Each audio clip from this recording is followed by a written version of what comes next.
તો જામનગરમાં જે જામ ખંભાળિયા જે છે એની વાત કે જામ ખંભાળિયા રેલવે સ્ટેશન છે એની સુવિધામાં વધારો કરવાની જે આયોજન કરવામાં આવ્યું છે, જામ ખંભાળિયાના રેલવેની સુવિધા વધારવા આયોજન કરવામાં આવ્યું છે. સાંસદ પૂનમબેન માડમના જે પ્રયાસોથી ઉપલબ્ધ થશે કે જ્યાં રેલવે ફાટકની સમસ્યા આગામી દિવસોમાં દૂર થશે.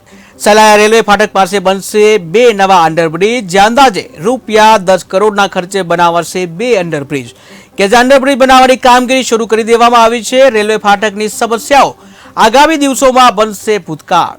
તો જામ ખંભાળિયામાં રેલવેની સુવિધામાં વધારો કરવા માટેનું આયોજન કે જ્યાં હવે રેલવે ફાટકમાંથી જામ ખંભાળિયાના રહીશો છે એમને રેલવે ફાટકમાંથી મુક્તિ મળશે કે જ્યાં રેલવે ફાટકની હવે સમસ્યા દૂર કરવામાં આવશે. આ રેલવે ફાટકની જગ્યાએ 10 કરોડના ખર્ચે 2 અંડરબ્રિજ બનવા જઈ રહ્યા છે. જે અંડરબ્રિજ બનાવવાની કામગીરી છે શરૂ કરી દેવામાં આવી છે, જ્યાં રેલવે ફાટકની સમસ્યાઓ આગામી દિવસોમાં હવે ભૂતકાળ બની જશે.